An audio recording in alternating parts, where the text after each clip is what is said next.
नमस्कार. आपली छोटी मुले खूप मोठे-मोठे प्रश्न विचारतात ना, कधी-कधी तर आपल्याला त्यांच्या प्रश्नांची उत्तरही देता येत नाहीत. सारखंच "आई, हे असं का? बाबा, हे असं का?" या सर्व प्रश्नांच्या उत्तरांसाठी स्मार्ट आई घेऊन आलेली आहे आपल्या चिमुकल्यांच्या शंकांचे निरसन करण्यासाठी 100 प्रश्न.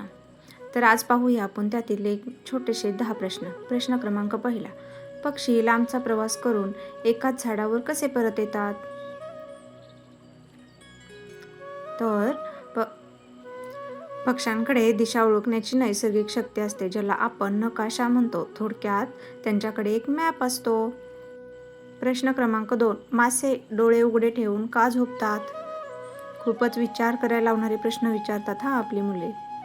तर माशांना च्या डोळ्यांना पापण्याच नसतात, त्यामुळे त्यांचे डोळे नेहमी हे उघडेच दिसतात. आता पाहूया असाच विचार करायला लावणारा प्रश्न क्रमांक 3. उन्हाळ्यात खूप घाम का येतो?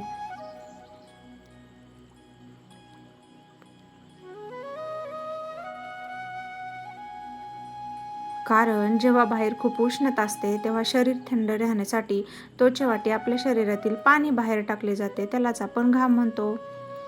आता प्रश्न क्रमांक 4. पक्षी घरटे कसे बांधतात?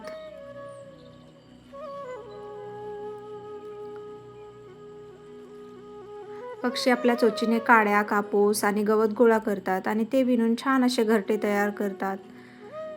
प्रश्न क्रमांक 5. सावली कशी बनते?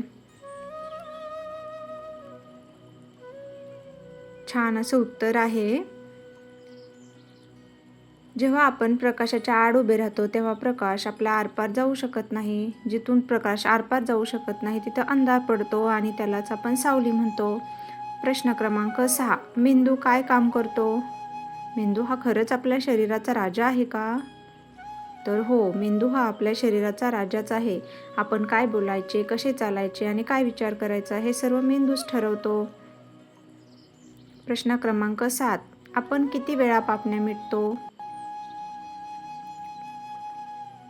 ह्या मोठ्या प्रश्नाचं उत्तर असं आहे, आपण दिवसात अनेक वेळा पापण्या मिटतो.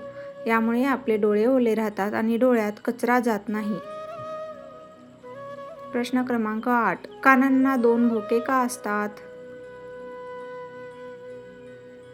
कानांना 2 भोके असतात कारण 2 कानांमुळे आवाज नेमका कोणत्या दिशेकडून येतोय हे आपल्याला चटकन समजते. प्रश्न क्रमांक 9. सूर्यफूल नेहमी सूर्याकडेच का बघते?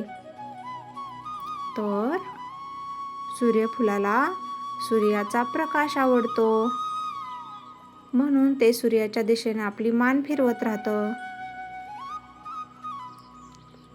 तर आता शेवटचा प्रश्न क्रमांक 10. डोंगरावर थंडी जास्त का असते?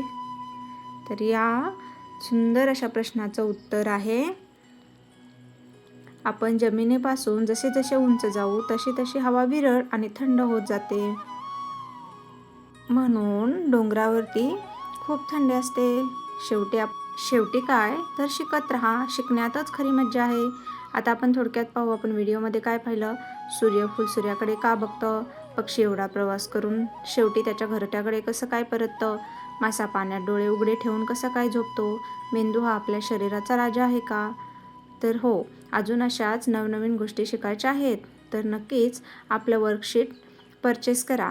परचेस करण्यासाठी आपलं व्हॉट्सअप चॅनल जॉईन करा किंवा 7083819053 या नंबरवरती मेसेज करा आणि ही पेड वर्कशीट मिळवा. त्यासोबतच आपल्या चॅनलला सबस्क्राईब करा. भेटूया पुन्हा अशाच नवीन व्हिडिओसोबत. Bye bye.